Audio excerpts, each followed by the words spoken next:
Hai semua, Assalamualaikum dan salam sejahtera. Bertemu lagi kita dalam segmen Mudahnya Sains di Rumah. Untuk hari ini, Cikgu Tuan Juhaida dari SMK Seri Titiwangsa akan mengajar anda tajuk Sains Tingkatan 1, Bab 6, Jadual Berkala. Hari ini kita nak belajar tentang sebatian dan campuran. Apa beza antara sebatian dan campuran? Baiklah murid-murid, murid-murid dapat lihat ada kek di hadapan cikgu ini. Kek ini adalah satu contoh sebatian. Mengapa kek ni adalah satu contoh sebatian? Kerana kek ini, contoh-contoh bahan yang digunakan untuk membuat kek ni ialah seperti tepung, gula, bahan perisa, telur, pewarna. Dan bahan-bahan itu telah berpadu secara kimia membentuk satu sebatian. Dan bahan-bahan itu sudah tidak boleh dipisahkan lagi. Sebab itu ia dikenali sebagai sebatian. Kita tengok. Sebati. Murid-murid dah tak dapat lihat kan tepung, gula dan sebagainya kan? Dah tak nampak kan? Hanya nampak satu sebatian baru, produk baru terbentuk. Ini adalah satu contoh sebatian yang biasa ada di sekeliling kita. Sekarang kita tengok pula satu contoh campuran. Tadi kek kan, sekarang cikgu ada burger. Burger ni adalah satu contoh campuran yang biasa anda lihat di sekeliling kita. Kan kita selalu makan burger, selalu makan sandwich. Kenapa dikatakan campuran? Kerana burger ini bercampur, dua atau lebih unsur atau sebatian bercampur secara fizikal. Dan kita masih boleh pisahkan dia. Boleh pisahkan roti, boleh pisahkan ayam dia, boleh pisahkan keju. Maksudnya dia bercampur secara fizikal. Baiklah murid-murid, untuk tajuk sebatian dan campuran ini, apa yang penting juga yang perlu anda tahu selain daripada definisi kedua-duanya ialah anda perlu tahu teknik pengasingan. Untuk sebatian, hanya ada satu sahaja teknik pengasingan iaitu menggunakan tenaga elektrik. Nama proses tersebut ialah elektrolisis. Manakala untuk campuran pula terdapat banyak teknik pengasingan dan yang kita akan bincangkan hari ini ialah 3 teknik pengasingan iaitu penapisan, pemisahan menggunakan magnet dan kromatografi. Stay tune, jangan ke mana-mana.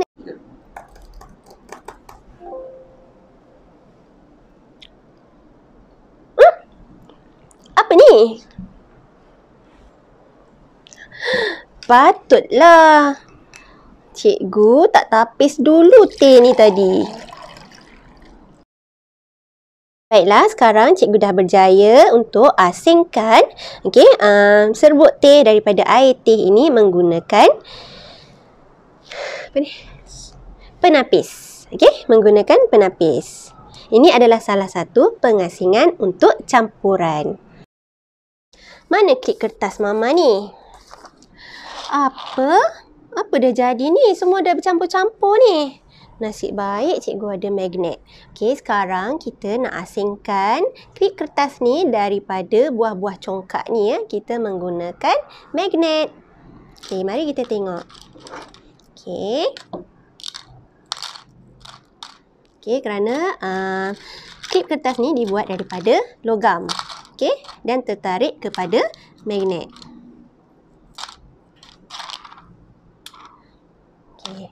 Tada! Sekarang cikgu dah boleh gunakan klip kertas. Baiklah, dalam bekas putih ni terdapat gula-gula yang berwarna-warni ni. Coklat yang berwarna-warni. Coklat ni, warna-warna ini akibat daripada bahan tambah makanan. Iaitu pewarna yang ditambahkan ke dalam coklat ini supaya memberikan warna yang menarik. Pewarna makanan ni boleh dipisahkan melalui kaedah kromatografi. So, hari ini kita akan buat satu aktiviti mudah iaitu kromatografi tetapi menggunakan 3 warna pen yang berbeza. Bahan-bahan lain yang kita akan gunakan ialah gelas, alkohol, lidi, kertas dan 3 pewarna yang berbeza. Alkohol ni anda boleh gantikan menggunakan air suling ataupun air pahit pun boleh. Gunting kertas mengikut saiz gelas yang anda gunakan ya. Kalau saiz gelas yang digunakan besar tu, okey, so kertas yang digunting tu bersaiz besar lah. Okey, lidinya, okey, function lidi ialah untuk kedudukan kertas ni macam ni. Okey, sebelum tu anda kena garis kat bawah ni, pada bahagian bawah kertas ni lebih kurang 1.5 cm lebar dia daripada bawah ni. Okey, tanda.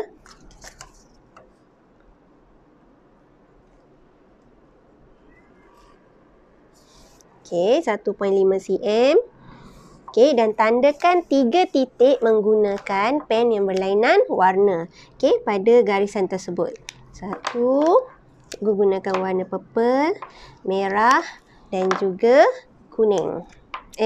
Kita guna biru lah. Okey, biru. Okey, 3 titik. Okey. Sebelum kita masukkan dalam gelas ni, kita masukkan dulu alkohol ataupun air ke dalam gelas tersebut ya. Okey.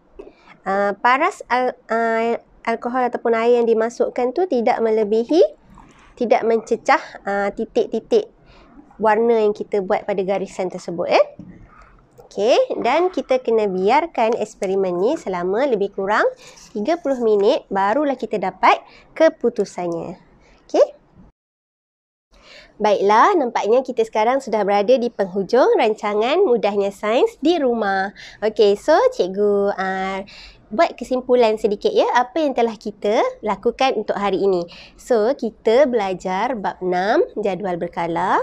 Kita belajar tentang subtopik campuran dan sebatian. Serta kita belajar tentang definisi sebatian, definisi campuran, kaedah pengasingan untuk sebatian dan 3 kaedah pengasingan untuk campuran. Okey, 3 kaedah pengasingan untuk campuran yang kita gunakan hari ini dalam aktiviti kita hari ini ialah, yang pertama ialah penapisan. Kita nak asingkan bahan pepejar daripada cecair. Kan cikgu guna air teh tadi kan? So, kita nak asingkan serbuk teh dengan air teh.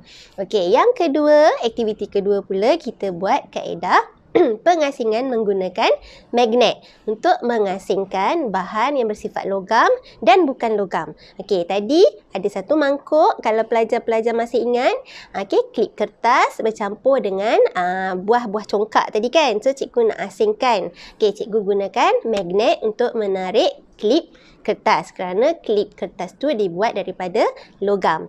Dan aktiviti kita yang ketiga pula ialah kromatografi untuk mengasingkan warna yang sedikit.